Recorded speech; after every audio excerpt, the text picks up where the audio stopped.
Hi, good afternoon, everyone. This is Sanjeev Mohta from BNK Securities.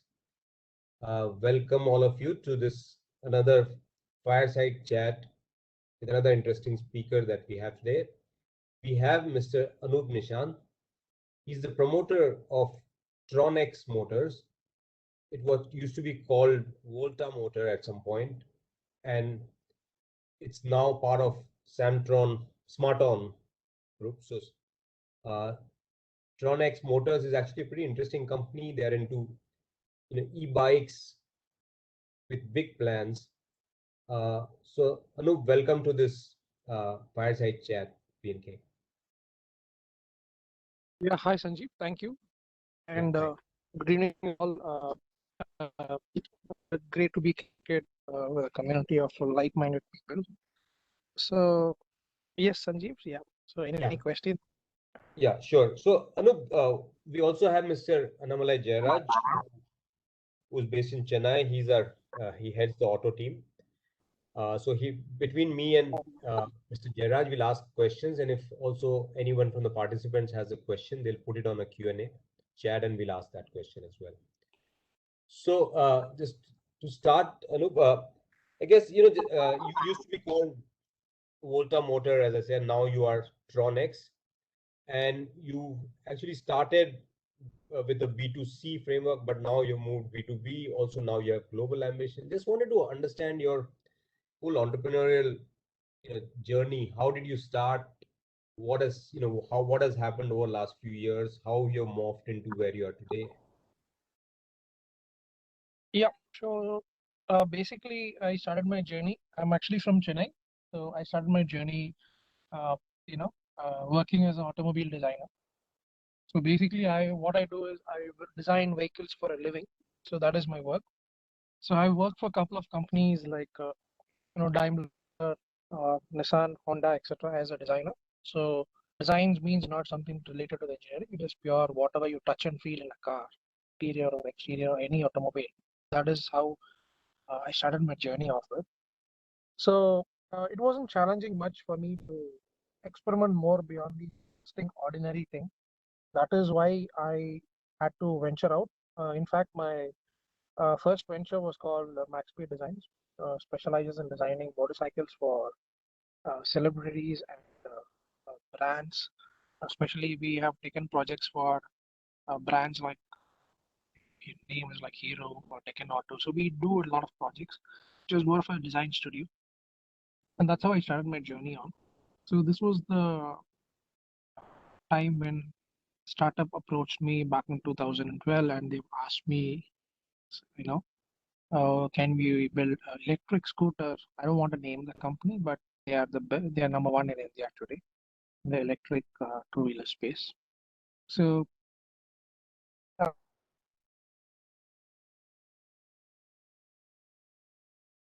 and why am I? I'm more of a challenging person for myself. So why I've not thought something? Why I couldn't build a product something electric? That is how the whole journey started.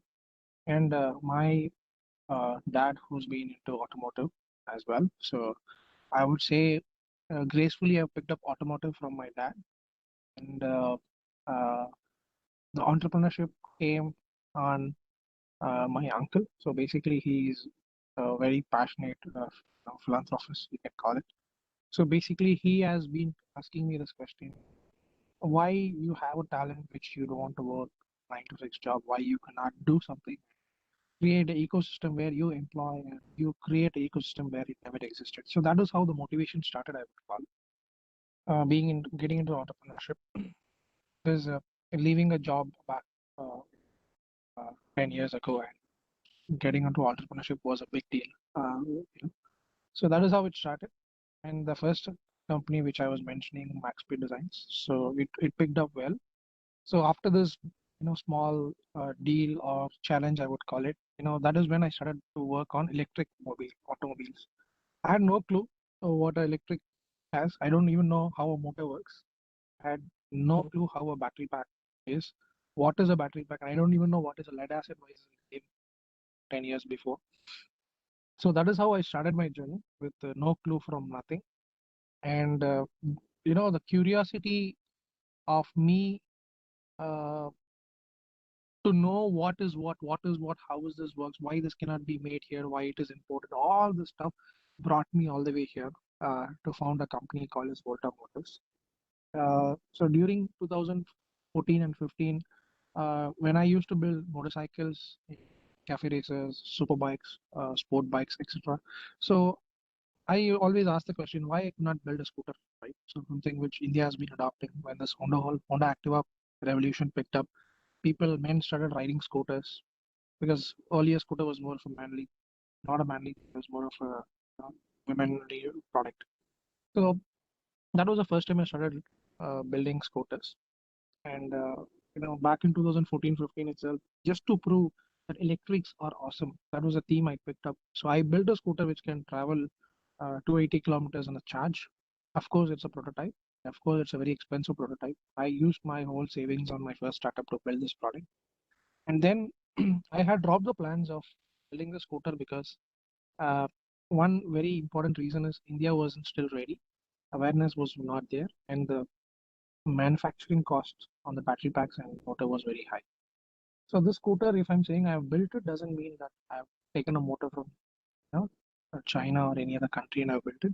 The motor was built here in Coimbatore. We sat down for over 6 months to develop a motor, which is both air and liquid cooled, which is the first of its kind in the world because it's either a liquid or a air cooled motor. So we wanted to do something a little crazy. So so that is how we started our journey. And as I said, the ecosystem wasn't ready. Behavioral change was very much required, where people have to depend on charging stations versus swapping stations versus government supports and subsidies. And people don't have the patience to wait because we don't even wait in the petrol pump for more than 5-10 minutes. We start yelling or we get irritated. So behavioral mindset was the biggest challenge. So that was the reason I started looking on e-bikes. E-bikes was very new when I started Volta Motors back in 2014. I started. 15 was the actual incorporation. So the idea of e-bikes was very successful in Europe, but it has not picked up much in India. So that was the biggest challenge I saw. And when I call it e-bikes, people just call it electric cycles in term because basically cycles have been terminized more about like poor man's mode of transport, and the other niches like completely use it for fitness and health. So there was a huge bottleneck in bringing this basic mindset of people to bike basically back in 2015 when we started. So that is when we found when people started calling it electric cycles in India is because uh, they just take a motor and take a battery, put it in the carrier of the cycle, and they sell it. That was the basic thing. Never had a product which was groundbreaking technology, proper ergonomics. It has to have the stance of an e-bike. It cannot be like a cycle because when people are spending so much money to buy an e-bike better than a cycle, they should get a better product. So that's where we came out with a crossover electric design, which is a design of a moped incorporated on the platform of a bicycle. So whenever you run out of charge, you pedal. It's fitness on the go. It's a multi-utility product. It has a smart display. It had a phone. It was the first product in the whole of India which came with the application in micro mobility segment back in 2017. So we wanted to take it to a global level where we wanted to prove that Indians can also build a product from scratch. But so this is where we started looking for a partner who would understand more than the financial way because it's not about the money, it's about the mindset, is what I always believe when I partner with people. So we partnered with Smartron on a strategic partnership, and it worked out well because Smartron was also a startup. The founders were having $1 million exits from Bay Area, sold their companies to Intel. So they came with a vision of starting a company from India because India doesn't have a company, especially when it called on smartphones, laptops, and all. The consumption is the number one in the world, but we don't have a product. So that was a so we both share the same vision. So we went to a strategic partnership, and it really worked out well. In 2018, we launched our India's first crossover smart e-bike, which we call it as a Tronix One or the T-Bike One. So this is how our journey started, Sanjeev. Just to keep my last 5 years of journey short. So from here, if you have any questions, we'll be happy to pick it Sure. up. So and you also, I think when we're talking, you mentioned that you initially you started as from B2C and then now you moved B2B. But just Mm. before that, I will let's go before going into that. Who are you? Who's your replace? Like, who's a competitor? Is it a two-wheeler which is a replacement, or are you replacing that, or this is a new market that you are generating? You think? So basically, I'm not getting into the uh, existing competition, I would call it, because existing competition means then I have to have a product existing replacement for that. For example, Yeah. scooter or a motorcycle. Mhm. I am targeting, see, there is a niche segment which is tapped, yeah, which is between the bicycles and the scooters. Okay. Today we are only talking about a two-wheeler revolutionizing, India for people's existing life and bread and butter running. But it is not true, right? There is the other side of the segment also, or you can see today public, till now you can still see public transportation is flooded with people, right? So I see that as a very huge untapped opportunity.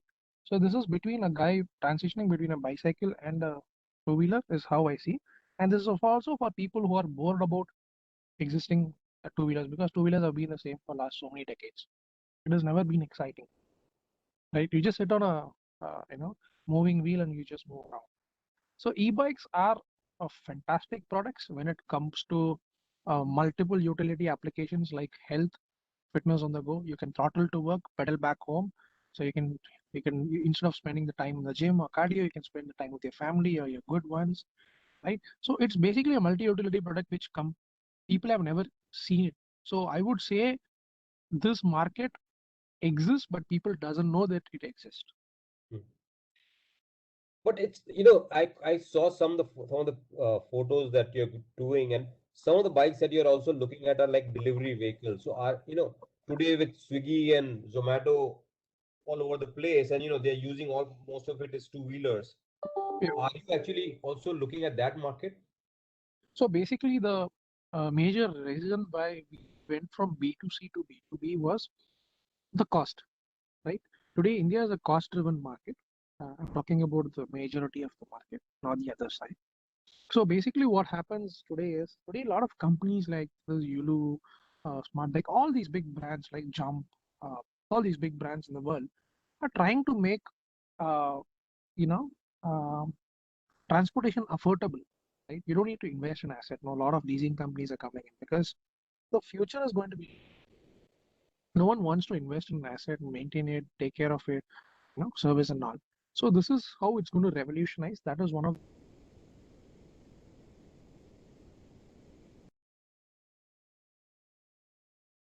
Hello.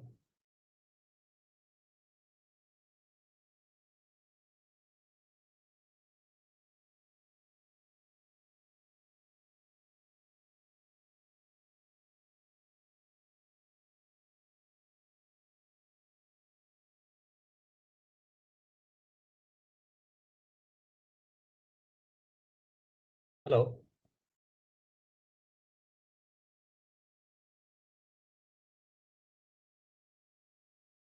I think line is lost, sir. I think. Hmm.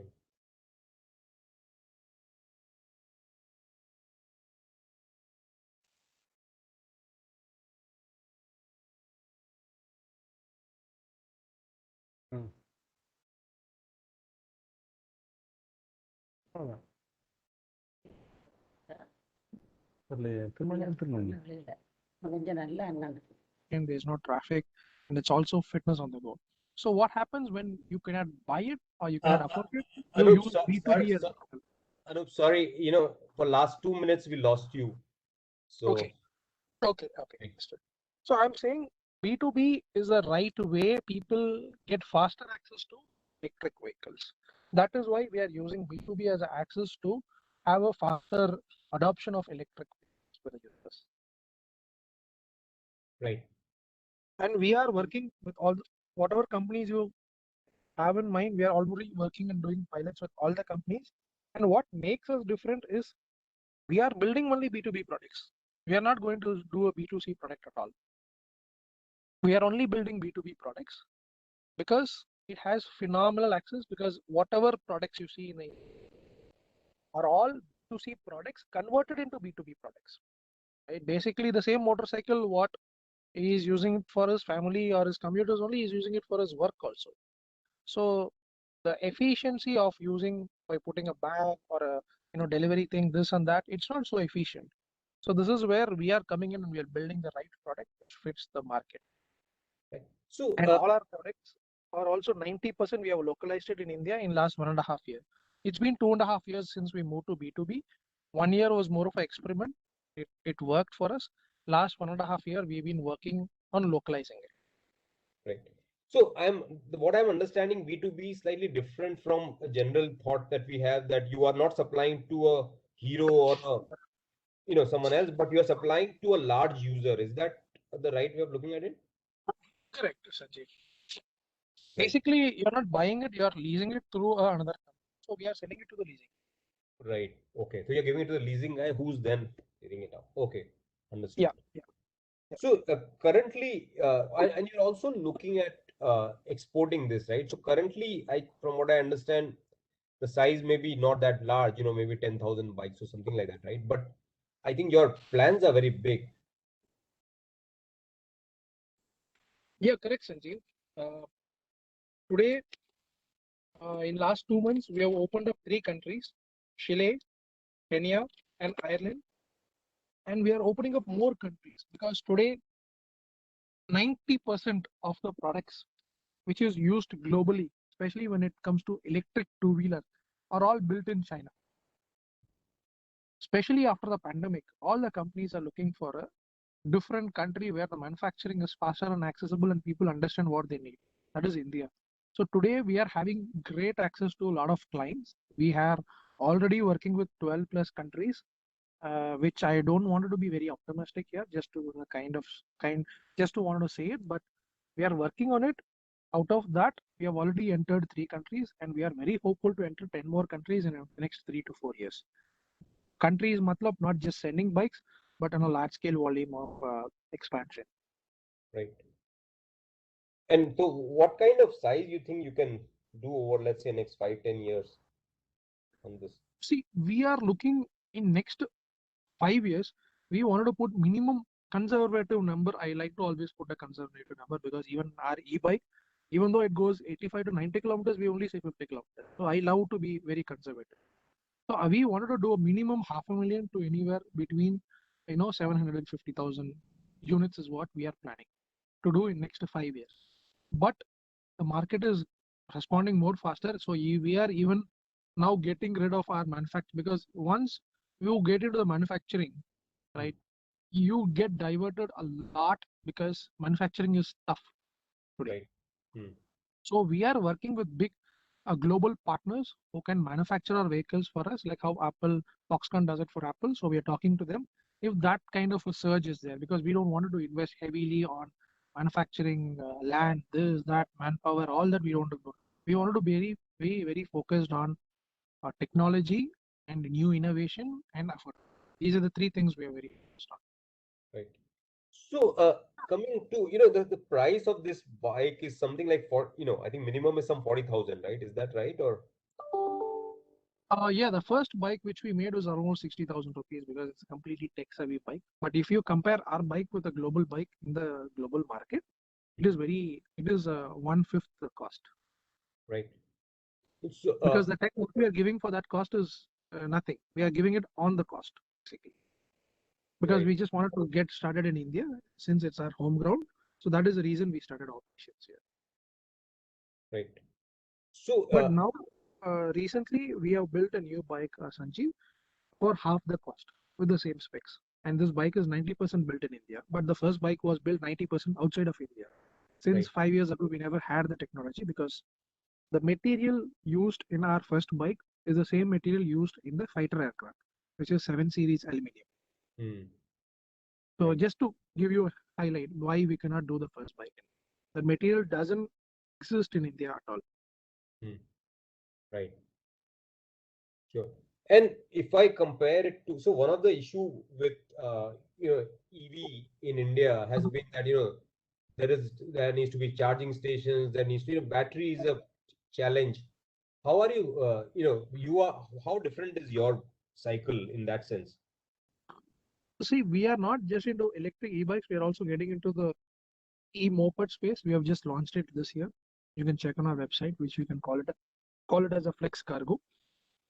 So basically how we are different in terms of product lineup is basically all our products are 3x durable compared to the existing products in the market in terms of build, in terms of engineering, in terms of anything you can or battery.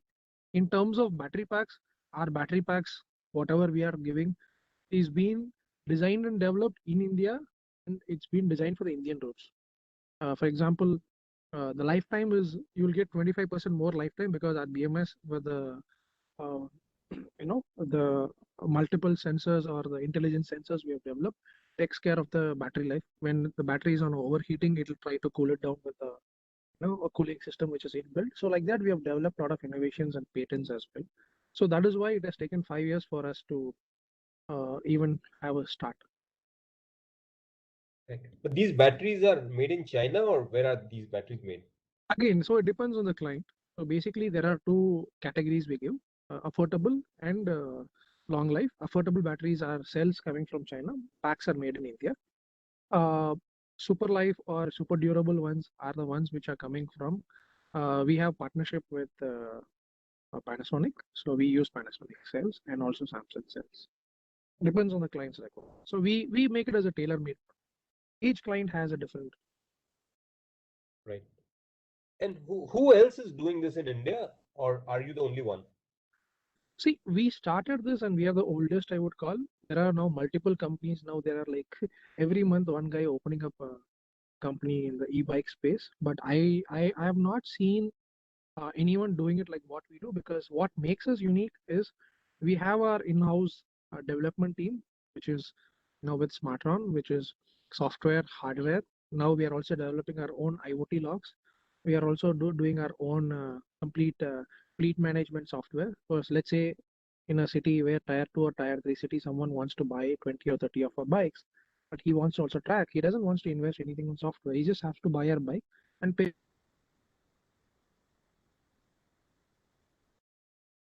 of dashboard maintenance, battery swapping, what is the battery percentage left, where the bike trips are, everything comes on your app. So we also have our own app and dashboard management, which we are going to take it on online this month, because it took us almost a year to develop it in-house. And this makes us unique. We compare it ourselves with others, where everyone tries to just build a bike and put a battery and motor on it. We are one step ahead when it comes to software, hardware, and also the technology part. Right.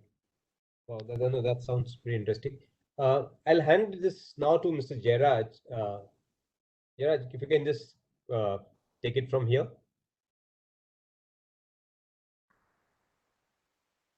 Yeah, I'm audible, sir. Yeah. Okay. Thanks, Anup. Most of the questions you have answered, but a few I have, and of course, anybody has any questions, they can also post it in the Q&A box.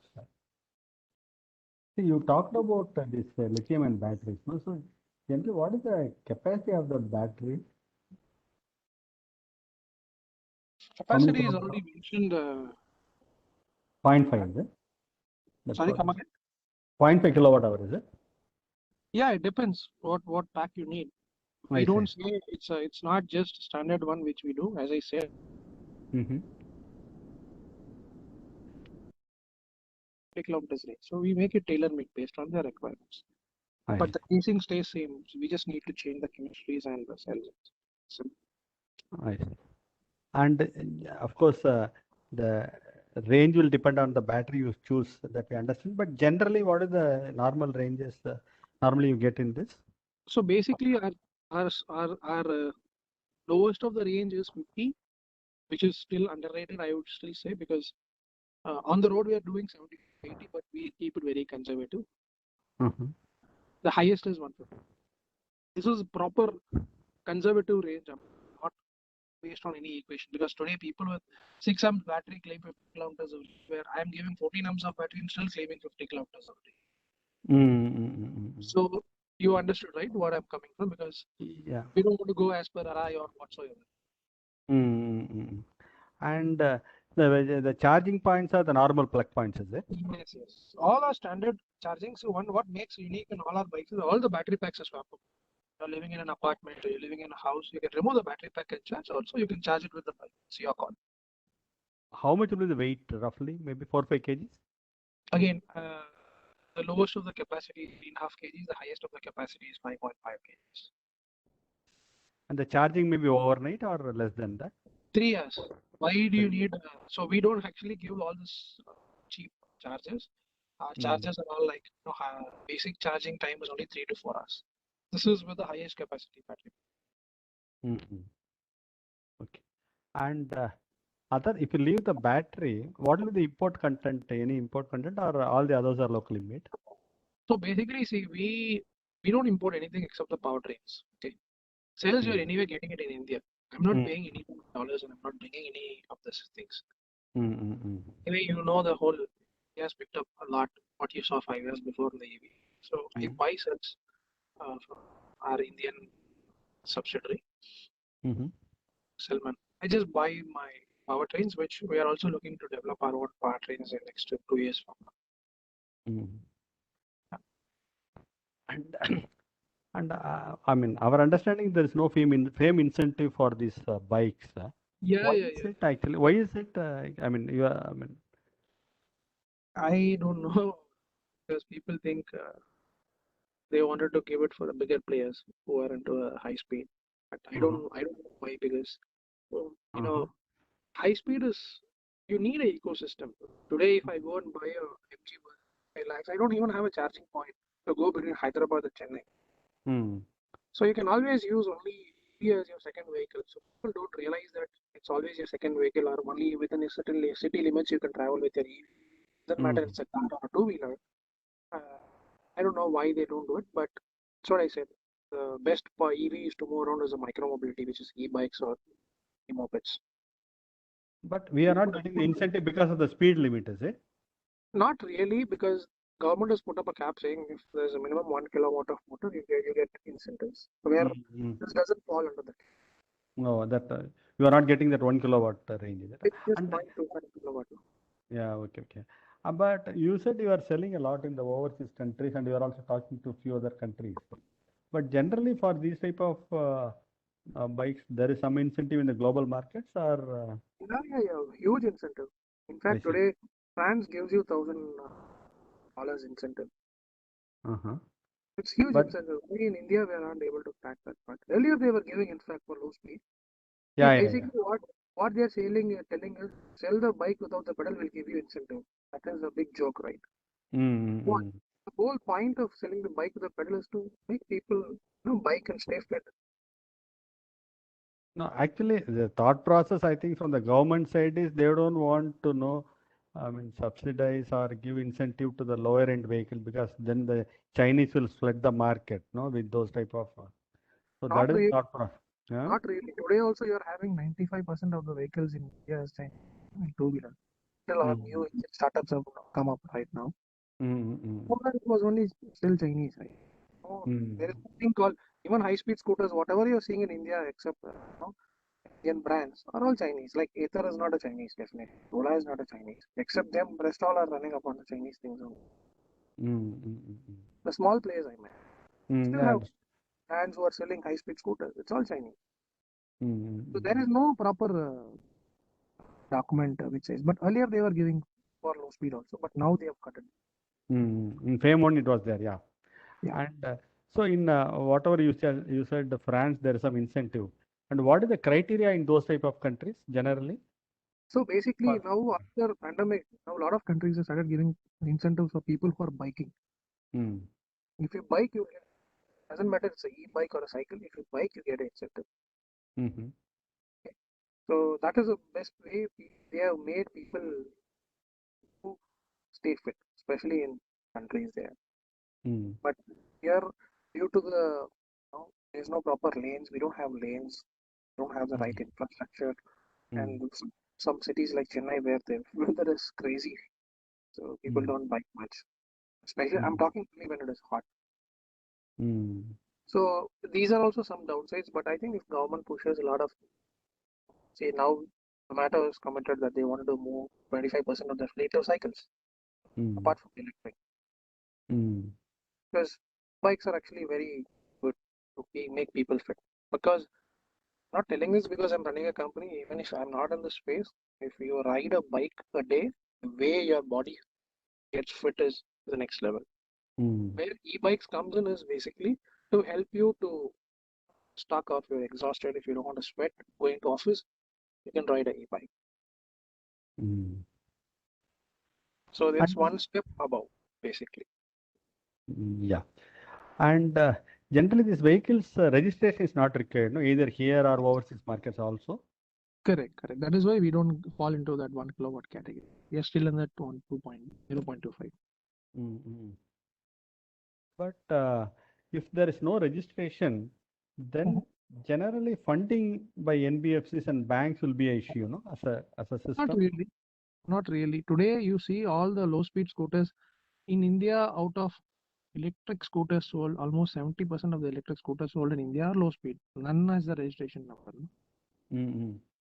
So everyone is still giving you a loan. Banks are giving you.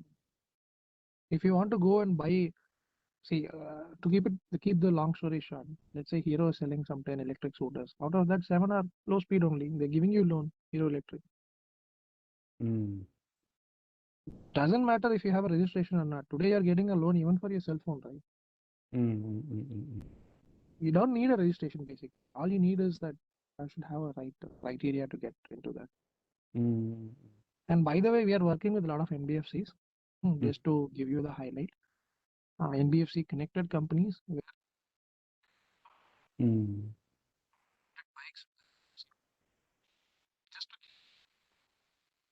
Hello? We lost in between. Yeah, sorry. Hello?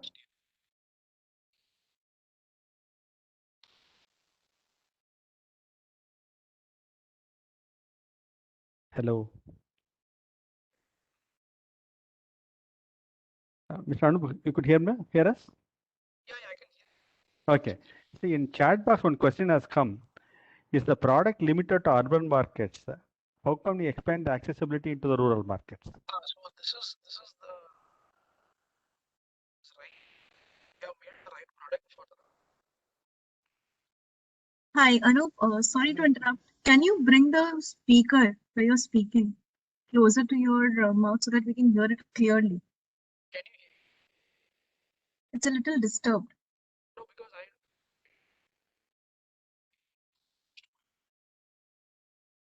Hello?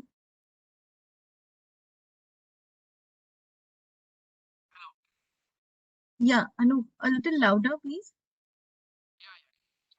Is it fine? No, it's still very faint.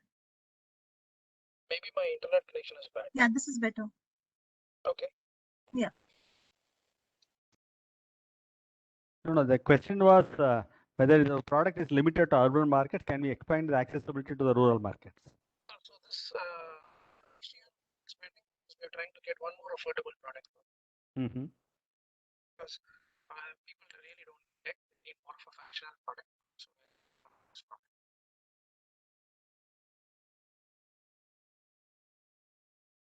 Hello? yeah, I can hear. Yeah. Because your voice is a bit low. Yeah, so I'm saying,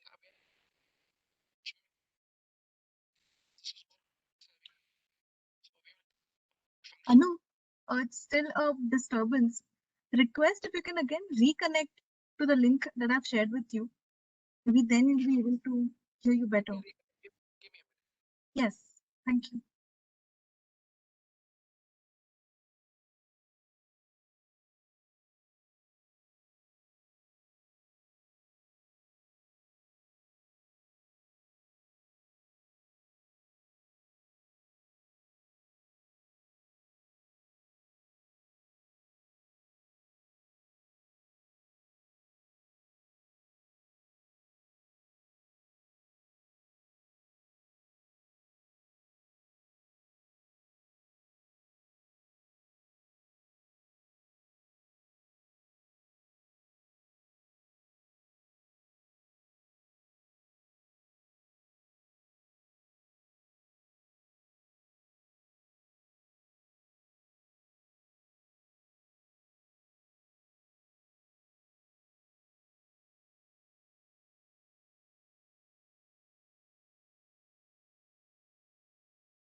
Hello? Yeah. Yeah. We could hear you now. Hope Yeah, you can hear me now. yeah. Could hear you now. Sorry on Yeah. that, yeah. Maybe Yeah, my yeah. signal is not. Yeah. So in this, you have some association with SmartRun, no? I think SmartRun has various businesses. So is there any synergy between some other businesses with your operations, or it is more, like only funding they have done, and how do you? It is more of a strategic partnership, as I said, Chirag. So basically, it's not just the funding alone. It is also about working together on building the IoT smartness, software, technology, and stuff together I as see. I see. So they have separate divisions for that, is it? well. It's a combined company. It's the same entity, so we just help each other. Yeah, I see. it's easier I to see. consolidate. Okay. So in your view, what is the key strength or USP for the company? I would say we are the company who are very focused on B2B when it comes to micro mobility in India, with strong, strong presence with engineering, design, localization, all technology related stuff.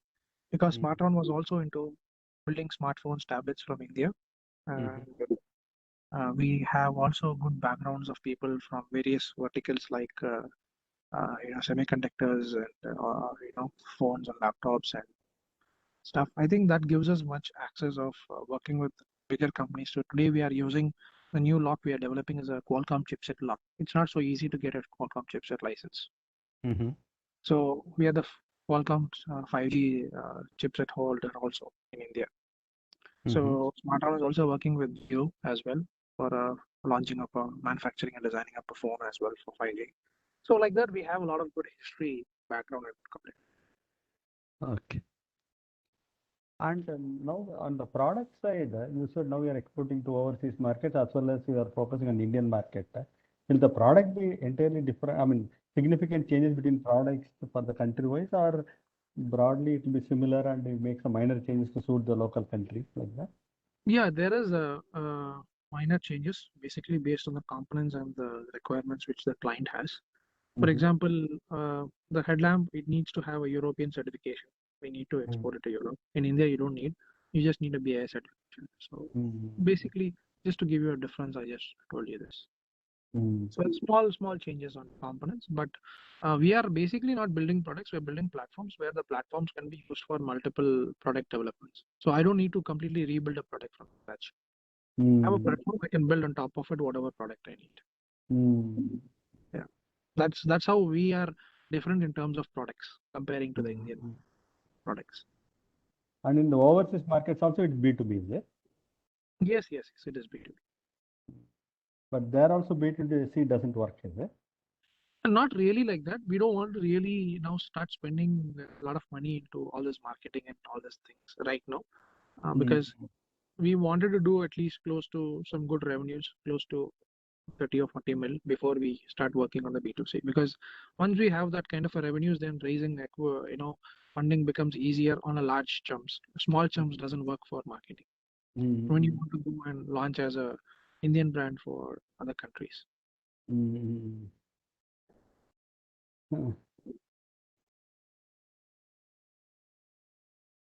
Some question on the question box.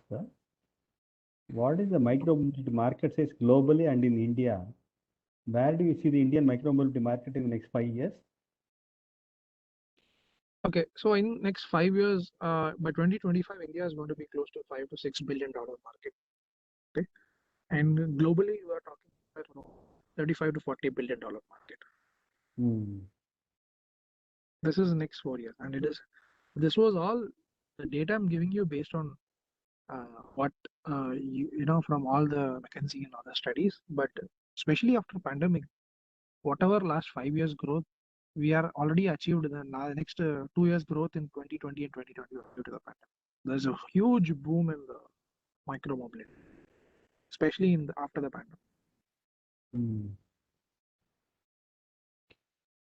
There is one more question. Other than subsidy, what other support from government may drive the volume growth in your view? I would say other from subsidy, you know, uh, awareness campaigns and ecosystem or the infrastructure is a major thing which governments should focus on. I think now Delhi government has started to do bicycling lanes, and Chandigarh government has started having dedicated bicycle lanes. So now a lot of governments are moving towards that because there's always saying you will you will end where you start. So I think we are going back to the old civilization where we started.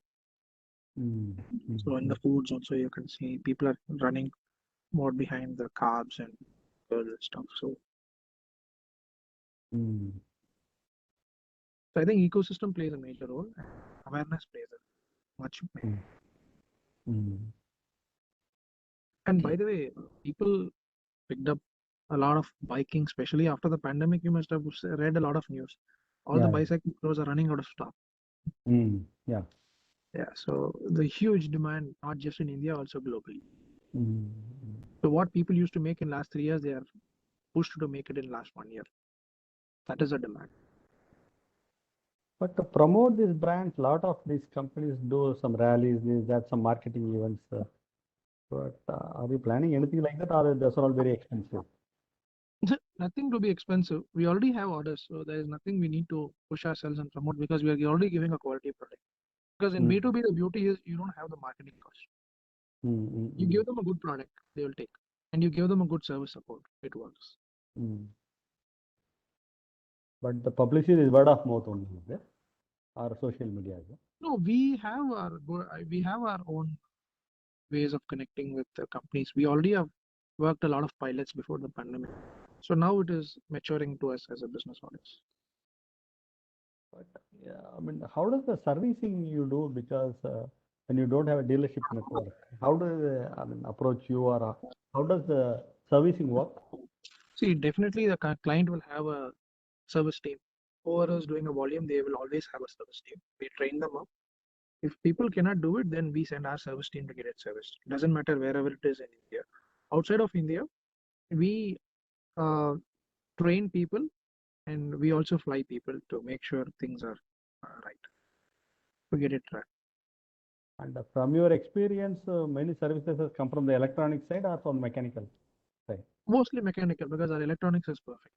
Because that's why I'm saying today, whatever bike you get in the market, our bikes will be 15% more expensive than that because we don't want to compromise on the electronics. Today, I would proudly say a bike which was launched in 2017 which is a what you can call it as trial bikes, the first tool prototypes we made. I've given it to all my people in my factory and my office. People are still riding the bikes for last 5 years with zero issues except mechanical issues which have basic wear and tear. And the basic wear and tear you can fix at any bicycle shop. That is the beauty of our products. We didn't make it so complicated that products can be only brought from our side. You can buy the tires from anywhere. You can buy the rims from anywhere. Buy the brake pads from anywhere. So when we launched B2C, we launched it in 8 cities with 55 dealer networks, and we have sold a couple of hundred bikes the first initial launch itself. People came to us. People doesn't even know who we are. People came to us by seeing the product, design, the story, and they bought it. And all 90% of the sale went through only online. They didn't do a test ride, nothing. They just blindly booked it by paying 55,000 rupees, and they got the bike delivered. We could have gone on the same way and strategy and build a brand, but it's a very expensive way of knowing whether it works or not. That is the way we are going on the B2B route to make sure people get the right product with affordable.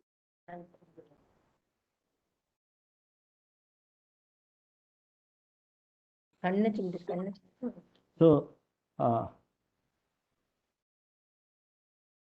some more questions come in the chat box. How profitable is our business now? How is the profitability in the larger global markets currently? Oh, very profitable, globally speaking, because the best part with micro mobility is profitability is better than the macro because your investment on infrastructure on manufacturing and assembly is almost like 100 times cheaper than the macro market. Right? You need conveyors, you need huge infrastructures, and all things. Today, with a small micro, we call it as a micro factory. So my factory is a micro factory. So with the present micro factory, we are able to scale, 3 to 4K units a month. And that micro factory, you see, you use it for a production line for a scooter. You can't even roll out 100 scooters in that production. The size what I have, present factory. That's the beauty on the micro mobility. The components are also less, and yeah. And with us, I think this year we are doing because last 3-4 years we have been experimenting which works, which doesn't work. So this year we are profitable as well. Okay. Other than the battery, broadly you said most of the things are developed in-house. So, but when you go to the vendors, normally most of the vendors will go as per volumes, no? But obviously initially you may not be able to commit volumes. So vendor development was a challenge in the initial phases or not that much? Very huge challenge. Mm. When you go and speak to first Indian vendors, first thing they'll say is it will not work, it will not come, we cannot do it, volumes are not. Yeah. That is the reason we made our product 90% outside of Mm. 90%, not desperately because we cannot develop the frame, by the way. We just picked up like seats and pedals and brakes only. The rest all we just picked it up from outside of it. But now we have volume, so people are saying, oh, these guys are still there existing. They came to us 4 years before. And then we show our product. We have Sachin as our brand ambassador. So we show Sachin with the bike, right? And we say, see, so many bikes are already in the road. And now let's talk. I have the order. Now let's talk. Then it becomes a really good. You are in a different, more comfortable position now in the negotiation side, where he comes for this. But still you may have to bear the tooling cost and other things, right? Of course, right? See, that is the beauty of the development, right? What is the point? That is your asset, right? If you don't develop, that is not your patent IP. Anyone can do it, right? Tooling cost is the basics. It's a fundamental of manufacturing.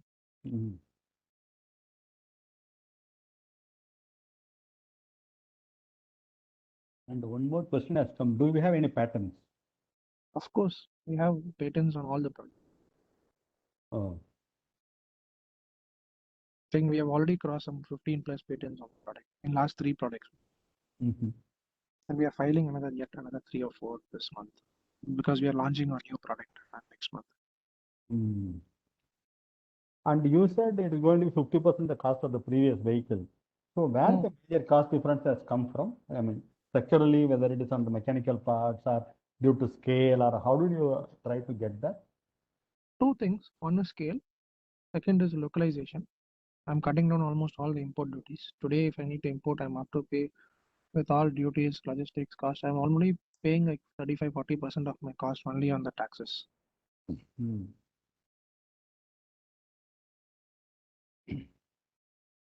And what do you believe is the biggest risk for the company at this stage? Just a risk. I think we should scale fast before before China wakes up, because now it is the right time for us to scale fast to show that India can do scale of manufacturing, because the scale of manufacturing what China do is unimaginable, because I stayed a year and a half in China to learn that manufacturing. Crazy guys. They do at least 10,000 bikes a day in a smallest factory. But here the major hurdle is from the supply side, is it? I don't think it's a supply chain because definitely there is always that one bad or 2 vendors out of 10. That is always going to be there. So how do you solve it is what matters. For example, there was one vendor who was always giving a trouble for us. So we invested and we set up our own thing right now. So we are doing that even inside of us. We are not even relying on the vendor for making that small PCB. It's just like we invested in a huge machine, and that machine is now doing, it's generating so many chips right now. That risk we are ready to take, because see, when investors are putting money, you are not ready to take the risk, and you are not ready to take the company to the next level. Then that shows that the entrepreneur is not risk taking. Of course, you have to be careful also, but we are confident that if we take the risk, we can take this forward faster. So that is why we are ready to take that risk. Mm. Then- So our now key strength, what you are saying is our design capability and the software capability. No, that's what we are saying. No? I can call it any product capability. All together is bundled, right, Jairaj? Yeah. So Product capability is what makes us unique. Apart from, see, manufacturing, anyone can do it, right? Any expert can do a contract manufacturing for us. But how we preserve our patents and how we preserve our technology is how we are unique. On the product design, it is, I mean, both are driven by you, is it? Or how do you have a team, or how does the structure work? I have a quality R&D team who does the works, and I drive the whole company. I'm more working on the products and the business.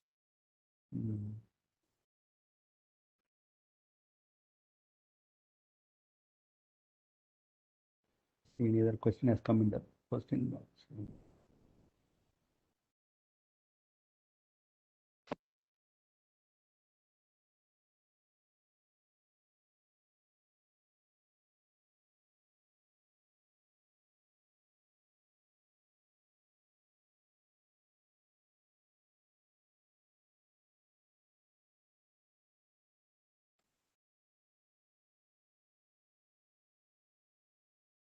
I think, Jairaj, if there are no more questions. No, yeah, there is no more questions, sir. Okay. Yeah, no more questions. I think that was really useful, and I think as you said, as you scale up, and at some point you'll want to raise funds as well, and looks like you're in a pretty interesting area, huge growth potential. So I guess we'll be in touch with you. Sure, because as I said, Sanjeev, we are open for discussions. We don't say have. We are open for people who can be a part of the growth.